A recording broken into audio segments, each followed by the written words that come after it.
اعوذ باللہ من الشیطان الرجیم بسم اللہ الرحمن الرحیم۔ شرک فی المال، عبادت کی دوسری قسم جس کو قرآن نے اہتمام سے بیان فرمایا وہ ہے مسئلہ نذر و نیاز، یعنی اپنے مال و جائیداد میں سے، زمین کی پیداوار میں سے، اپنے جانوروں اور باغات میں سے حصہ صرف اور صرف اللہ کے نام پر نکالو۔ نذر و نیاز کے لائق اگر کوئی ذات ہے تو وہ صرف اللہ تعالیٰ کی ذات ہے۔ منت مانی ہے تو صرف اللہ رب العزت کے لیے۔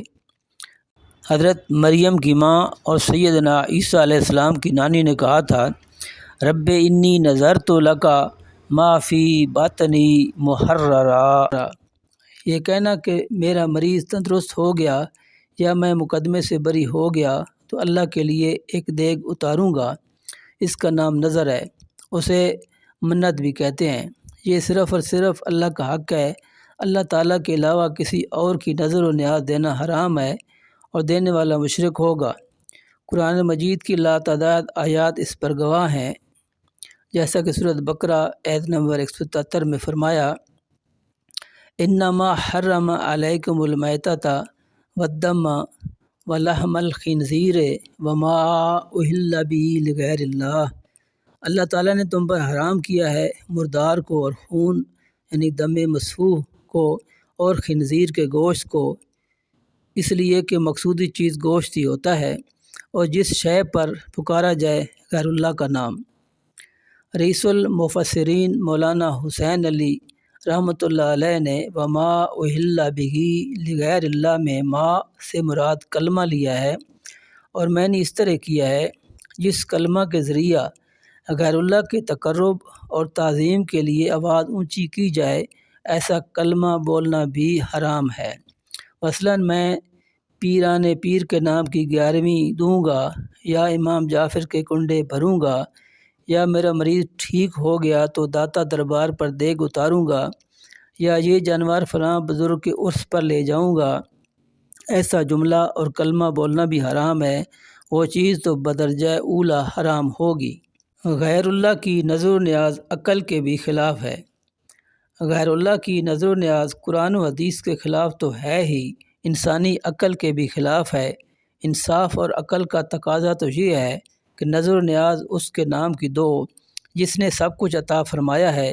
جب ہر شے کا خالق وہی ہے، جب ہر چیز کا رازق اور مالک وہی ہے، تو نذر و نیاز بھی اسی کے نام کی ہونی چاہیے۔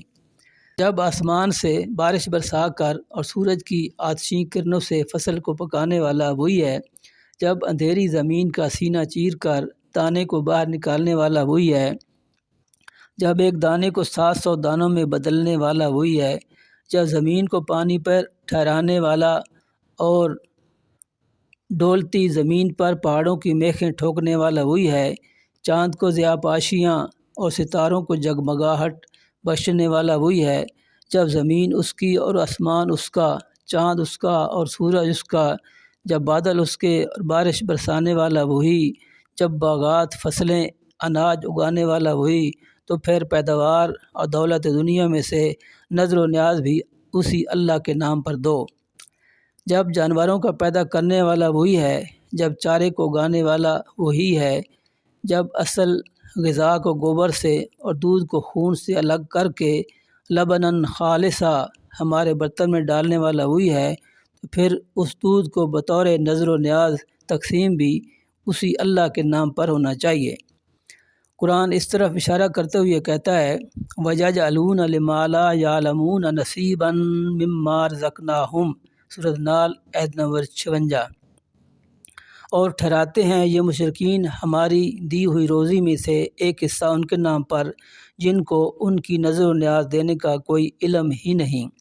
اور کچھ مفسرین نے اس کا معنی اس طرح بھی کیا ہے، اور ٹھہراتے ہیں یہ مشرکین ہماری دی ہوئی روزی میں سے ایک حصہ ان کے نام پر جن کی حقیقت کا ان کو کوئی علم نہیں۔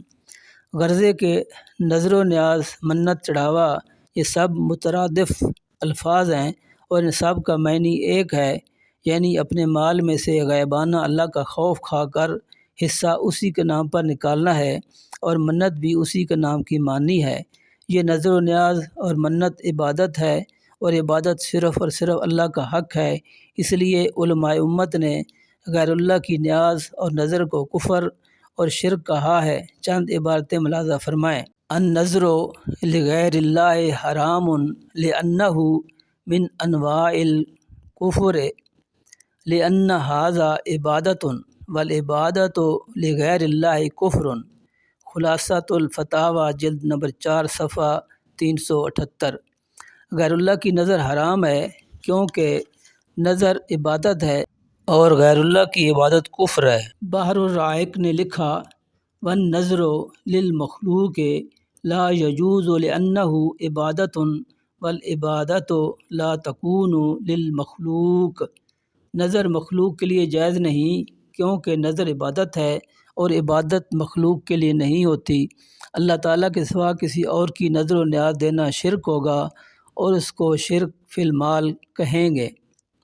شرک فی الدعا اور شرک مالی کا پس منظر۔